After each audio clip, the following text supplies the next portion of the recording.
Welcome back to my channel. इसमें हम class 6 history पढ़ रहे हैं और चैप्टर का नाम है from gathering to growing food.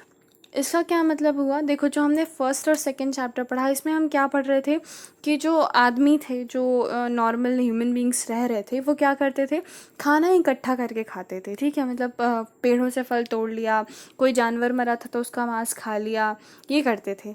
अब देखो, तब ये करते थे और अब हम क्या कर रहे हैं, फूड जो है, अपना खाना है, वो खुद उगा रहे हैं। तो क्या बदलाव आए हुए होंगे, ऐसा क्या हुआ होगा कि जो लोग हैं उन्होंने गैदरिंग हंटिंग छोड़ के खाना उगाना शुरू कर दिया। ठीक है, तो let's begin our topic class 6 history from chapter from gathering to growing food. ठीक है, अब देखते हैं कि क्या हुआ होगा, मतलब हम अगर बैठ के हमको एज्यूम करना पड़े तो क्या क्या हुआ होगा। तो देखो, हमने पिछले चैप्टर में पढ़ा था कि 12,000 ईयर अगो, 12,000 साल पहले क्या हुआ था, परिवर्तन आया था, बदलाव आया था, चेंज हुआ था। क्या चेंज हुआ था? क्लाइमेट चेंज हुआ था। मतलब जैसे पहले बहुत अर्थ जो था, जो अपनी धरती थी, वो बहुत ठंडी थी। अब क्या हुआ, थोड़ी गर्मी होने लगी थी अर्थ में। ठीक है, जो टेम्परेचर है वो राइज होने लग गया था। तो देखो, जहाँ ठंड पड़ती है और जहाँ गर्मी पड़ती है, दोनों जगह के एनिमल्स और प्लांट्स, पौधे और जो जानवर होते हैं, दोनों अलग अलग होते हैं। ठीक है, तो दोनों में डिफरेंस होता है। तो पहले ठंडी में कुछ और पौधे उग रहे थे, लेकिन अब जब गर्मी आने लग गई तो कुछ और तरीके के पौधे उगने लग गए। तो लोगों ने ये देखा कि ये जो पौधे उग रहे हैं इनमें ग्रेन्स लग रहे हैं, मतलब ग्रेन वाले पौधे उग रहे हैं, जैसे गेहूँ, चना, चावल, ये सब उग रहा है। और उन्होंने ये चीज़ देखी, लोग सोचने लगे कि अगर ये खुद ही उग रहे हैं तो क्यों ना हम इनको उगाएं, ताकि हमको इनके पास बार बार ना जाना पड़े, ये हमारे पास ही रहें, ताकि हम हमारा जब मन करे हम खा लें। ठीक है, तो वो क्या करने लगे थे, पहले वो गैदरर्स से, मतलब खाना लाते थे, फिर वो हंट करके खाने लगे। मतलब हो सकता है ना, हम मान लो हम गैदरर्स हैं, हम खाना ढूंढ ढूंढ के खाते हैं, पर हमारे पास आसपास कोई खाना नहीं मिल रहा, हमको कोई जानवर नहीं मरा है, कोई पेड़ नहीं लगा है, कोई पेड़ लगा भी है तो उसमें फल नहीं लगा है, तो हम क्या करने लगे, हंट करने लगे होंगे। जानवर मिला, मार के खा लो, कौन ढूंढने जाए। उसके बाद हो सकता है कुछ चेंज आया होगा जब हम उसको डोमेस्टिकेशन करने लगे होंगे, मतलब उन जानवरों को पालने लग गए होंगे। और फिर हमने सोचा होगा कि जानवर तो पाल ही रहे हैं, हम जो प्लांट्स हैं उनको भी ग्रो करते हैं, उनको भी पालते हैं, ताकि हमारे लिए काम आसान हो जाए। उस टाइम पे हमारे पास वेराइटीज़ ऑफ फूड आए होंगे, मतलब हमारे पास खाने की विविधता हो गई होगी, अलग अलग तरीके के जो खाना है हमको मिलेगा, एनिमल्स मिलेंगे हमको, अलग अलग तरीके का खाना मिलेगा हमको, चावल मिलेगा, दाल मिलेगा। ठीक है, तो ये भी हुआ होगा। तो हम अभी ये सोच के चल रहे हैं कि ये सब हुआ होगा, ये मत सोचो कैसे हुआ होगा, क्योंकि अभी हम उसके बारे में पढ़ने वाले हैं कि कैसे हुआ होगा। ठीक है, अब इस चैप्टर में हम क्या पढ़ेंगे, what is neolithic age. Neolithic age है क्या? ठीक है, वैसे तो हम फर्स्ट और सेकंड चैप्टर में भी यही पढ़ रहे थे, तीनों एजेस के बारे में। तो अब हम उसके बारे में डिटेल में पढ़ेंगे कि एक्चुअली में न्यूलिथिक एज में क्या क्या हुआ। ठीक है, what were the changes that occur in society, what are the change in society। जो भी मान लो तुम कि जो सोसाइटी थी, मतलब पैलियोलिथिक और मीजोलिथिक को तो हम एक जैसा मानते हैं, उसके बाद जब ये न्यूलिथिक आया तो क्या चेंजेस हुए होंगे सोसाइटी में, उस टाइम के जो लोग थे उनमें क्या चेंजेस हुए होंगे, एग्रीकल्चर और डोमेस्टिकेशन कैसे शुरू हुआ होगा। हम लोग घुमक्कड़ लोग थे, मतलब जो लोग थे उस टाइम पे वो कैसे थे, घुमक्कड़। घुमक्कड़ एज इन वो घूमते रहते थे, दे आर नॉट लाइक कि हम बैठे हैं बैठे हैं बैठे हैं, नहीं, वो घूमते रहते थे। ठीक है, डजंट मीन कि पूरा दिन घूमते रहते थे, इट मीन्स कि वो टाइम के साथ घूमते रहते थे। हमने फर्स्ट और सेकंड चैप्टर में यही पढ़ा था कि why they were on move, वो घूम क्यों रहे थे। अब हम पढ़ेंगे कि वो घूमना बंद क्यों कर रहे थे, अभी तक तो बड़े मज़े से घूम रहे थे, आज क्या हुआ कि वो नहीं गए। ठीक है, फिर हम देखेंगे कि क्या हमको डिफरेंस मिला, किसमें साइट्स, जो पहले हमको साइट्स मिली थी उन साइट्स में और जो नियोलिथिक की साइट्स हैं उनमें क्या डिफरेंस मिला, जो स्टोन मिले उनमें क्या डिफरेंस मिला। तो हम ये सब पढ़ने वाले हैं। अब हम देखते हैं स्लो चेंजेस। स्लो चेंजेस क्यों लिखा हुआ है इसमें, क्योंकि कोई भी चेंज एक दिन में नहीं आता। ठीक है, it takes time to convert into something. कोई भी चीज़ एक से दूसरे में बदलने में वक्त लेती है, कोयला भी हीरा बनने में वक्त लेता है। ऐसे ही जो मीजोलिथिक पीरियड है उसने नियोलिथिक पीरियड में कन्वर्ट होने में क्या लिया होगा, वक्त, टाइम, धीरे धीरे चेंज हुआ होगा। ठीक है, तो देखो पहले के लोग क्या थे, हंटर्स थे, गैदरर्स थे। वो अपना खाना खुद नहीं बनाते थे, वो हमेशा घूमते रहते थे। सडनली इन्वायरमेंट में चेंज आया और उन्होंने क्या किया, उसको पढ़ना शुरू किया। डजेंट मीन्स कि वो लिख रहे थे कि आज टेम्परेचर इतना था, कल टेम्परेचर इतना था, नहीं। ये सिर्फ ऑब्जर्व कर रहे थे कि क्या बदलाव आ रहा है। कल मुझको ठंड लग रही थी, आज मुझको ठंड नहीं लग रही। कल ये जानवर नहीं दिख रहा था, आज ये जानवर दिख रहा है। जो पेड़ पौधे हैं वो कैसे बदल रहे हैं, उन्होंने ये सब ऑब्जर्व करना शुरू किया, ठीक है। And they taking interest on growing them, और उनको इंटरेस्ट आने लग गया कि जब ये खुद ही ग्रो हो रहे हैं अपने से, तो क्यों ना हम इसको अपने घर के पास में उगाएं, ताकि हमको खाने के लिए घूमना ना पड़े, मार काट ना करना पड़े, ठीक है। तो ये हुआ होगा। अब देखो बहुत लोग ये सोच रहे होंगे कि लोगों ने ऐसा क्यों किया, लाइक मैंने आम खाया, आम खा के मैंने गुठली फेंक दी, अब मैं उसको गुठली थोड़ी देखूंगी, मैं तो दूसरे दिन दूसरा आम के पेड़ के पास जाऊंगी ताकि मुझे खाने को मिले। तो जस्ट रिमेंबर कि हम एक दिन की बात नहीं कर रहे हैं कि आज ही मैंने आम खाया, आज ही गुठली फेंकी और आज मैं बैठ बैठ के उसको देख रही हूँ कि ये उगेगा कि नहीं उगेगा, ठीक है। क्या होता है, हम सालों की बात कर रहे हैं, बहुत सालों की। धीरे धीरे लोगों ने ये ऑब्जर्व किया होगा, किसी ने तो ध्यान दिया होगा इतने सारे लोगों में, ठीक है। तो हम सालों की बात कर रहे हैं, इसलिए जो भी ऑब्जर्वेशंस हम ले रहे हैं कि ऐसा हुआ होगा, डजेंट मीन कि वो एक दिन में हुआ होगा। It would have taken time, a lot of time, बहुत सारा समय लिया होगा, ठीक है। एक दिन में कुछ नहीं होता, कुछ कुछ करना पड़ता है रोज़, तब कुछ होता है ना। अब उन्होंने क्या ऑब्जर्वेशन की होगी कि पेड़ कहाँ बेटर ग्रो कर रहा है, मतलब ठीक है उन्होंने सोचा कि चलो पेड़ उगाते हैं, लेकिन उनको पता होगा ना कि पेड़ कहाँ पे अच्छे से ग्रो हो रहा है, डेजर्ट में ग्रो हो रहा है कि नदी के किनारे ग्रो हो रहा है, कौन सी क्लाइमेट कंडीशन उसको चाहिए, ठंड में ग्रो हो रहा है, गर्मी में ग्रो हो रहा है, उसका रीजनरेशन कैसे हो रहा है। मतलब एक बार तो चलो ठीक है, मैंने आम का पेड़, यहाँ पे आम का पेड़ उगा हुआ है, चलो मैंने यहीं पे घर बना लिया। अब आम का पेड़ बूढ़ा होके मर गया, अब वो दोबारा कैसे ग्रो होगा, ठीक है। एक बार तो वो जनरेट, मतलब ठीक है एक बार तो मैंने ग्रो कर दिया, दोबारा कैसे ग्रो होगा, ठीक है। फिर उसका गैस्ट्रेशन पीरियड क्या है, जेस्ट्रेशन, गैस्ट्रेशन आप जो भी प्रोनाउंस करते हो, इसका क्या मतलब होता है कि कोई भी, जैसे मैंने आज आम का पेड़ लगाया, डजेंट मीन्स कि वो आज ही मुझको फल देगा। वो कुछ एक टाइम पीरियड बाद, जब वो एक थोड़ा मैच्योरिटी आ जाएगी, उसके बाद उसके फल लगेंगे, उसके बाद उस फल में मैच्योरिटी आ जाएगी, तब वो मुझे फ्रूट्स देगा। तो ये जो टाइम है, जितने टाइम में वो मुझको फल दे रहा है, that is gestation period. How to convert this wild animals into pet. अब मैंने सोच तो लिया कि मैं जानवर पालूंगी, लेकिन इतने खतरनाक जानवरों को कैसे डोमेस्टिकेट करना है, कैसे उनको पेट बनाना है, was also a larger question. अब मुझे आज कोई बोल दे कि ठीक है मेरे को शेर पालना है, ठीक है, तो मैं शेर पालना चाहती हूँ। आज के टाइम में इट्स ईजियर, बट तब के टाइम में कैसे पालूँ, क्या करूँ, वो खा ना ले मुझे, या फिर मेरे आसपास की सोसाइटी को हर्ट ना करे। इन सब के लिए भी ये बहुत बड़ा क्वेश्चन था कि कैसे डोमेस्टिकेशन शुरू किया जाए, ठीक है, कैसे हम पालना शुरू करें। What happened when they began farming? जब वो किसान बनने सोच रहे थे कि चलो हम किसान बनते हैं, फार्मर बनते हैं हम, तो क्या क्या हुआ होगा। They need to know which plant is edible and won't harm them. अब ठीक है, पेड़ तो ग्रो हो रहे हैं, बहुत सारे ग्रो हो रहे हैं, तो इसका मतलब ये नहीं ना कि सारे खाने वाले ग्रो हो रहे हैं। तो उनको ये समझना ज़रूरी था कि कौन से वो खा सकते हैं और कौन से उनको हार्म नहीं करेंगे, मतलब कौन से नॉन पॉइजनस हैं, ठीक है। लेकिन दिक्कत ये थी कि जो पेड़ पौधे आदमी खा सकते थे, जैसे हम गेहूँ खा सकते हैं, तो जो एनिमल्स थे, जो हर्बीवोरस थे, वो भी उनको खा लेते थे, तो उनको भी उनसे प्रोटेक्ट करना था, ठीक है। There are various kinds of a kind. इसका क्या मतलब हुआ, ऐसा नहीं था कि अगर गेहूँ उग रहा है तो सिर्फ एक टाइप का गेहूँ है।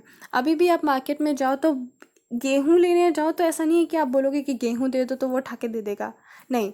वो अलग अलग कैटेगरीज बताएगा आपको कि अच्छा है कि ये कोई है, ये दूसरा टाइप है, जैसे कि राइस में एक बासमती आता है, एक सोना आता है, आई थिंक सो।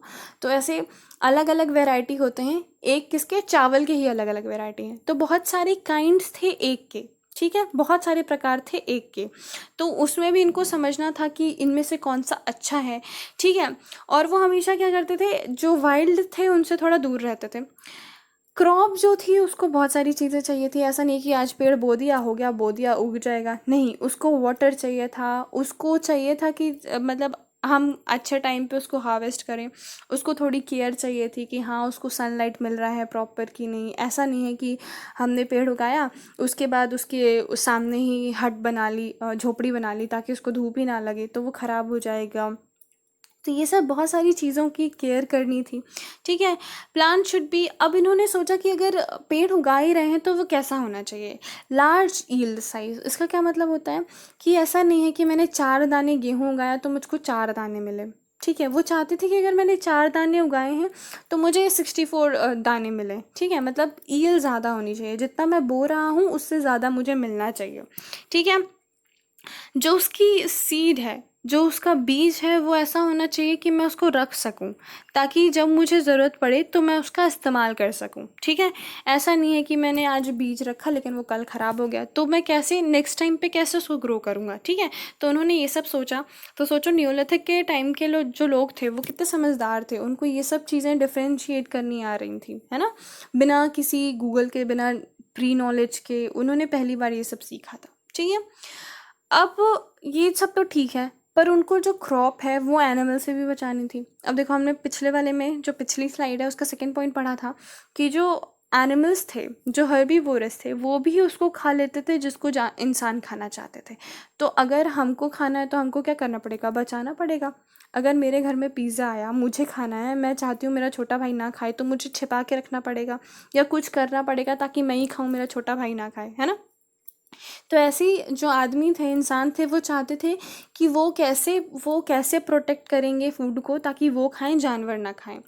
तो protection of animals, protection from animals, they needed animals. जो एनिमल्स से बचाने के लिए, अब देखो रात को मान लो इंसान सो गया, जानवर आए और उन्होंने सारी क्रॉप खा ली तो दिक्कत होगी। इसलिए वो क्या सोच रहे थे कि अगर हमको जानवरों से क्रॉप्स को बचाना है तो हमको जानवरों का ही उपयोग करना पड़ेगा, ठीक है। फायर वॉज ऑल्सो हेल्पफुल, आग भी बहुत हेल्पफुल थी क्योंकि जो जानवर थे वो आग से डरते थे, तो ये आग का भी इस्तेमाल कर सकते थे। One of the biggest task was to convert these wilds to gentle. अब उन्होंने सोच तो लिया कि वो एनिमल्स को पेट करेंगे, ठीक है, एनिमल्स की मदद लेंगे, लेकिन भाई एनिमल क्यों उनकी मदद करेगा, वो तो वैसे भी खूंखार है। कल तक आदमी वैसे भी जानवरों को मार रहा था तो जानवर क्यों उनकी मदद करेंगे, बहुत कन्फ्यूज़न था। तो उन्होंने क्या किया, first animal to be domesticated was dog. इसमें मैंने एक लाइन छोड़ दिया, वो ये था कि उन्होंने ग्रीड करना स्टार्ट किया, मतलब लालच देना शुरू किया। वो क्या करते थे, जैसे उन्होंने कुछ खाना खाया, आधा कुत्ते को दे दिया तो कुत्ता उसको खाने लग गया। धीरे धीरे क्या हुआ, कुत्ते की आदत पड़ गई कि ये जो आदमी है वो मुझे खाना देगा। अब जब आदमी उसको खाना देगा तो रिटर्न में कुत्ते को भी कुछ देना पड़ेगा, मतलब एज इन मेंटल, मतलब मैं ऐसे कह रही हूँ बिजनेस डील काइंड ऑफ, कि जब आदमी उसको खाना देने लगेगा तो उसकी आदत पड़ जाएगी कुत्ते को, फिर कुत्ता आदमी को हार्म नहीं करेगा, ठीक है। तो जो फर्स्ट एनिमल वॉज डोमेस्टिकेटेड था वो कुत्ता था, याद रखना। शीप, काऊ, डॉग, बफेलो, मतलब डॉग नहीं बफेलो, ये सब लोग थे, इनको बाद में डोमेस्टिकेट किया गया था। सबसे पहले किसको डोमेस्टिकेट किया गया था, डॉग को, उसके बाद किसको, sheep, goat, cattle and pig को। Animal was which are domesticated should be free from disease. वो ये ध्यान रखते थे, जो न्योलिथिक टाइम के जो आदमी थे, इंसान थे, वो ये चीज़ ध्यान रखते थे कि जो भी जानवर वो डोमेस्टिकेट कर रहे हैं, जिन भी जानवरों को वो पाल रहे हैं, वो कैसे होने चाहिए, फ्री फ्रॉम डिसीज। क्यों, क्योंकि ऐसी बीमारियां भी होती थी जो जानवरों से इंसान को हो जाती थी। जैसे तुम बर्ड फ्लू देख लो, बर्ड, उसमें क्या होता था, जो जो भी बर्ड्स थी अगर उनको बीमारी हो जाती थी, उन बर्ड्स को जो खा लेता था उसको भी बीमारी हो जाती थी। ये भी देख लो, जो चूहों को प्लेग हो गया था, चूहों को बीमारी हुई थी, वो चूहा जिस खाने को खाता था उसको खाने से बीमारी हो जाती थी। तो उनको ये पता था कि जो जानवर हैं अगर उनको बीमारी होगी तो इवेंचुअली वो बीमारी ट्रांसफ़र हो जाएगी किसको, इंसानों को, ठीक है। इसीलिए वो क्या करते थे, ऐसे जानवरों को लेते थे जिनमें बीमारी ना हो, ठीक है, ऐसे जिनकी इम्यूनिटी स्ट्रांग हो। From gathering to growing food, farmers do become herders and did agriculture activity. उन्होंने एग्रीकल्चर एक्टिविटी की थी। जो क्रॉप है, जो क्रॉप थी, अब एग्रीकल्चर में उन्होंने क्या, एग्रीकल्चर भी कर रहे थे वो और हर्डर्स भी कर, मतलब वो जानवरों को भी पाल रहे थे। तो क्या हुआ, देखो अगर मैं मान लो किसान हूँ, मैं जानवरों को भी पाल रही हूँ, मैं किसान भी हूँ, तो मैं जो खेती करूँगी उसके लिए जैसे अगर एक इंसान, वो चाहते थे बहुत सारी खेती हो, वो थोड़ा सा बोएं बहुत सारी खेती हो, लेकिन ऐसा नहीं होता था कि खेती सिर्फ इतनी ही होगी जितना मुझे साल भर के लिए चाहिए। खेती और ज़्यादा भी हो जाती थी। तो उसको स्टोर करने के लिए उनको आर्टिफिशियली कुछ सामान चाहिए था जिसमें वो आर्टिफिशियली स्टोर कर सकें। एनिमल खुद में स्टोरेज थे, वो खुद ही रिप्रोड्यूस होते थे, रिप्रोडक्शन प्रोसेस होता था, वो खुद नंबर में इंक्रीज़ हो जाते थे, और जितना तुम उनको खिलाते थे वो ऑलरेडी मीट के फॉर्म में उनकी बॉडी में स्टोर होता रहता था। तो उनके लिए आर्टिफिशियली कोई स्टोरिंग की ज़रूरत नहीं थी, पर क्रॉप के लिए आर्टिफिशियल की ज़रूरत थी। ठीक है। अब देखो, अगर मैं एक जगह पे खाना बो क्रॉप लगा रही हूँ, फिर उसको वेट कर रही हूँ कि जब ये क्रॉप में फ्रूट लगेंगे तो मैं फ्रूट खाऊंगी, तो मुझे एक जगह पे सेटल होना पड़ेगा कि हाँ ठीक है, जब इसमें फल लगेगा तब तक मैं यहीं हूँ। फिर जब फल लग जाएगा तो मैं उसको स्टोर करके रखूँगी, उसको कोई चुरा के ना ले जाए, इसलिए भी मुझको वहीं रहना पड़ेगा। तो क्या हुआ, लाइफ कैसी हो गई, सेटल्ड हो गई। हम मूव करना छोड़ के क्या हो गए, एक जगह पे बैठ गए। ठीक है। और इन सब को प्रोटेक्ट स्टोर करने के लिए जो क्रॉप्स थी, मतलब ठीक है मैंने क्रॉप बोई, फल भी आ गए, जो मुझको चाहिए थे मैंने खा लिया, अब जो बचा उसको स्टोर करने के लिए क्या हुआ, पॉटरी मेकिंग स्टार्ट हुई। ठीक है। सिंस दे गेट सेटल्ड, अब मैं यहाँ रहने लगूंगी, मेरे साथ 10 और लोग रहने लगेंगे, मतलब ऐसा होने लगे कि हम 10-15 लोग रहने लग गए एक साथ। तो क्या होगा, धीरे धीरे कस्टम, एक रिलीजन, जो भी मान लो एक कल्चर, उसका क्या होगा, ओरिजिन होने लगेगा। धीरे धीरे एक बिलीफ सिस्टम या फिर एक चीज़ का ओरिजिन होने लगेगा। जैसे हम टाइम पास के लिए कुछ करने लग जाएं कि हम सब लोग बैठे हैं, चलो आज रात को गाना गाते हैं, तो एक कस्टम टाइप का, एक रूल टाइप का बन जाएगा कि हम रोज रात को गाना गा रहे हैं। ठीक है। तो अभी एक क्वेश्चन आता है कि हमको कैसे पता चला कि हम सेटल हो गए थे, मतलब अब हमको कैसे पता चला कि जो तब के ह्यूमंस थे वो सेटल थे। क्योंकि जो हमको साइट्स मिली हैं उसमें हमको डिफरेंट टाइप ऑफ घर मिले, अलग अलग तरीके के घर मिले हैं। ठीक है। कस्टम्स एंड ट्रेडिशन, क्या कस्टम्स थे क्या ट्रेडिशन थे, जो ये फार्मर्स थे ये एक ग्रुप में रहने लग गए। ठीक है। ऐसा नहीं था कि सिर्फ एक आदमी अकेला खेती कर रहा है, उसके साथ और लोग आके रहने लगे। अकेला इंसान चल सकता है बट साथ में चलने में मज़ा आता है। ठीक है, अच्छा लगता है साथ में रहने में। तो इसीलिए हो सकता है कि लोगों ने एक ग्रुप काइंड ऑफ बनाया हो और वो एक साथ रहने लग गए हों। ठीक है।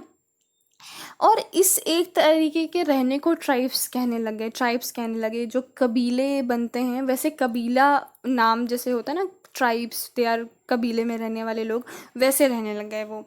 ठीक है। और कुछ कुछ यूनिक कल्चर ट्रेडिशन आ गए, बहुत रिच कल्चर हो गया इनका। ठीक है। अब देखना, जो लोग थे वो क्या थे, हंटर्स थे, गैदरर्स थे, फार्मिंग भी करते थे, हर्डिंग भी करते थे, फिशिंग भी करते थे। अब देखो, जो लोग फार्मिंग करते हैं वैसे तो उनको बहुत काम होता है। ठीक है। पहले खेत में जो भी बीज बोना, खेत को तैयार करना, पानी देना, केयर करना। पर जब एक बार तुम्हारी फसल लग जाती है, मतलब फल लग जाते हैं, उसके बाद जो टाइम बचता है फल लगने से फल पकने तक, वो फ्री टाइम रहता है। पूरा दिन पानी नहीं डालना पड़ता, पूरा दिन तुमको देखभाल नहीं करनी पड़ती। और 10 लोग हैं तो एक साथ 10 लोग काम नहीं करेंगे, पहले एक इंसान काम करेगा, फिर जब वो थक जाएगा तो दूसरा काम करेगा। तो इस टाइम पे टाइम बचता रहा होगा लोगों के पास, तो लोग हंटिंग भी करते थे, मछलियाँ भी पकड़ते थे, जो गाय बैल थे उनके देखभाल भी करते थे। तो इसमें से लोगों का काम थोड़ा डिवाइड रहा होगा कि अच्छा, जो वुमेन्स हैं वो ये करेंगी, जो औरतें हैं वो ये करेंगी, जो आदमी हैं ये करेंगे, जो बच्चे हैं ये करेंगे। ज़्यादातर काम दोनों करते रहे होंगे, पर फिर भी जो औरतें रही होंगी वो एग्रीकल्चर का ज़्यादा काम करती रही होंगी। ठीक है।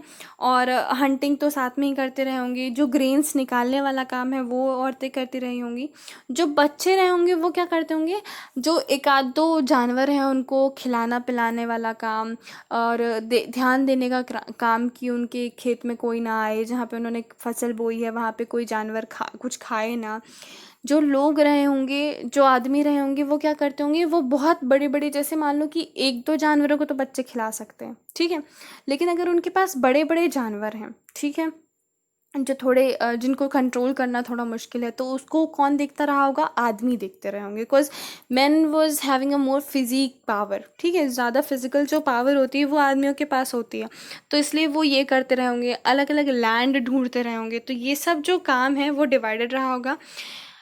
आदमी और औरत साथ में क्या करते रहे होंगे, cleaning of the animals, milk जो जानवर है उनको धोना, दूध निकालना, ठीक है। जो ये पॉट्स बनाना था, टूल्स बनाना, हंट करना, गाना गाना, नाचना, डेकोरेशन ऑफ आर्ट्स, ये साथ में करते रहे होंगे। क्योंकि बहुत देखो, पहले तो पूरा पूरा दिन, अगर आज मुझको भूख लगी तो मुझे पूरा दिन शिकार करना पड़ेगा, क्योंकि दिन में 2 बार तो खाना ही है। 2 बार शिकार करना इज़ वेरी टफ काम। तो वो पूरा दिन वहीं लग जाता रहा होगा। अब क्या है, लोगों के पास टाइम बचता रहा होगा, तो डेकोरेशन करना हट का, गाना गाना, नाचना, ये गीत प्रथा, नृत्य और गीत प्रथा जो है वो चली होगी, ठीक है। जो ऐसा लगता है कि जो लैंड था, जो फॉरेस्ट था, जो पानी था, जो कैटल्स था, ये सब क्या था, ये उस टाइम की वेल्थ थी। अगर कोई ज़्यादा रिच है, उसका मतलब क्या है, उसके पास कुएं, मतलब उसके घर के पास तालाब होगा, उसको पानी पीने के लिए मिल रहा है। उस टाइम पे रिच का मतलब ये नहीं होता था कि तुम्हारे पास कोई डिफरेंस, शार्प डिफरेंस नहीं था रिच और पुअर के बीच में। कोई डिफरेंस, शार्प डिफरेंस नहीं था। जो पूरे संपत्ति होती थी कबीले की, जो ट्राइब्स की पूरी वेल्थ होती थी, वो क्या क्या होती थी, वहाँ का लैंड, क्या अच्छा लैंड होगा तो अच्छी क्रॉप होगी, तो अच्छा खाना मिलेगा, है ना।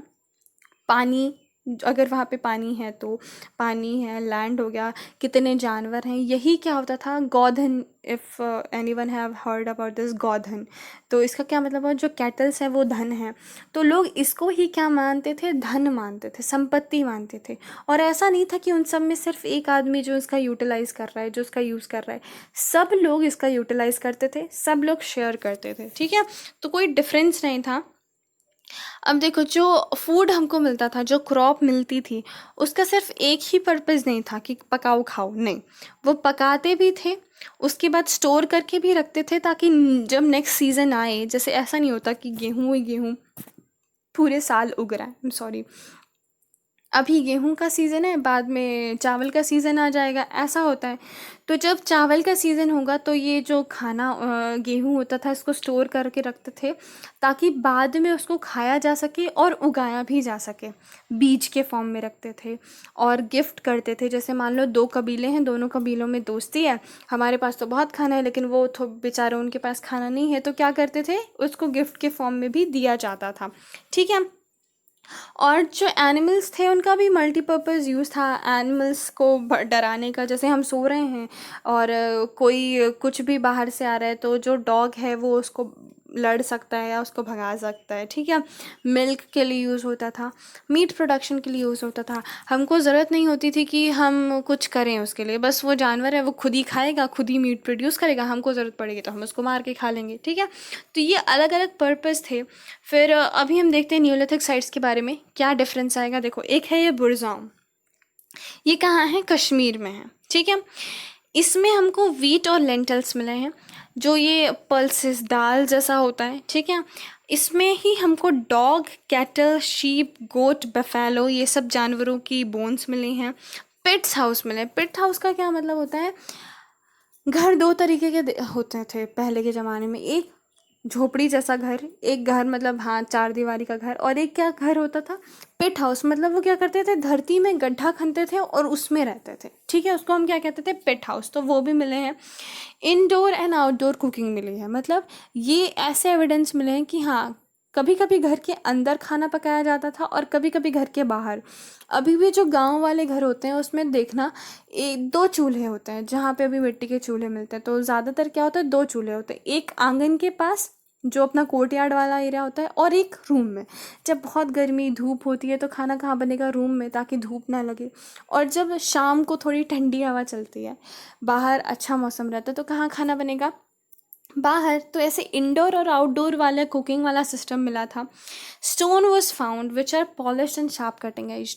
तो स्टोन्स, तो स्टोन एज है तो स्टोन तो मिलेगा, स्टोन एज है तो पत्थर तो है, लेकिन क्या डिफरेंस आएगा, उसमें थोड़ा पॉलिश होगा, उसका जो एज है वो थोड़ा शार्प होगा, ठीक है। तो कुछ तो एडवांसमेंट उनमें भी आया था।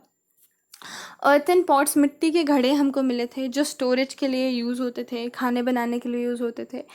इनमें स्पेशल चीज़ क्या थी, इसमें डिज़ाइन थी, ये डेकोरेटेड थे, ठीक है, थोड़ा सुंदर बनाया गया था इसको।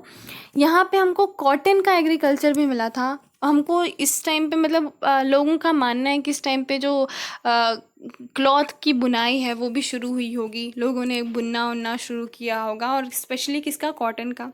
फिर गुफकराल है। यहाँ वीट और लेंटिल्स मिले थे। मेहरगढ़, ये अभी पाकिस्तान में है, बहुत इंपॉर्टेंट साइट है, इसके बारे में हम बाद में पढ़ेंगे कि इंपॉर्टेंट साइट क्यों है। इसमें वीट बारले मिले थे, शीप और गोट मिला था। फिर हरलूर है, आंध्र प्रदेश में है। परलीपल्लम, ये भी आंध्र प्रदेश में है। हरलूर में क्या मिला था? Goat and pig, cattle, sheep and millet, ठीक है। पय्यमपल्ली में क्या मिला था? काले चना, मिलेट, कैटल, शीप और पिग, ठीक है। फिर इससे कोडीवाला में क्या मिला था? राइस और एनिमल बोन मिले थे, ठीक है। एनिमल्स बोन तो हर जगह मिलती हैं। अब देखो एक चीज़ ये याद रखना कि जैसे मान लो कि ये तुम्हारा लैंड है, ठीक है। इसके बाद तुमने खनाई की, तो ये पहला फेज़ आया, फिर दूसरा, फिर तीसरा, ये चौथा। पहला, दूसरा, तीसरा, चौथा। तो क्या हुआ होगा? सबसे जो तुमको चौथे में चीज़ मिली होगी उसका क्या मतलब होगा? ये सबसे पहले हुआ करती थी, उसके बाद ये बंद हो गई, फिर उसके बाद ये तीसरी चीज़ मिली, फिर इसमें मिट्टी पड़ी, फिर दूसरी, फिर पहली, ऐसा हुआ होगा। तो जो सबसे नीचे हमको मिलेगा उसका क्या मतलब होगा? वो सबसे पहले पुराना है। जो सबसे नीचे है वो क्या है? सबसे पुराना है। और जो सबसे ऊपर है वो उसका क्या मतलब है? वो सबसे नया है, ठीक है।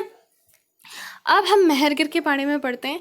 ये ईरान का जो बॉर्डर है, पाकिस्तान ईरान बॉर्डर, वहाँ पे मिलता है, ठीक है। यहाँ पे बार्ले और वीट ग्रो किया गया था।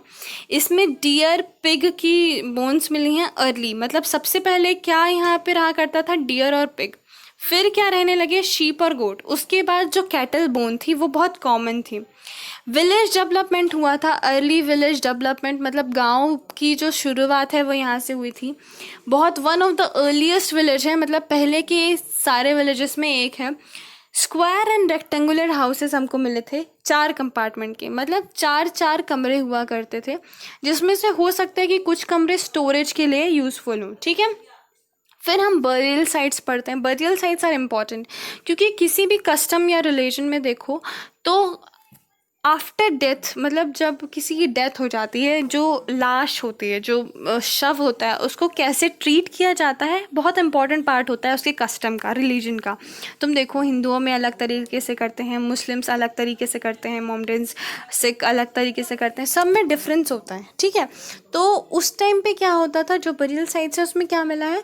इंसानों की डेड बॉडी के साथ गोट की भी डेड बॉडीज़ मिली हैं, मतलब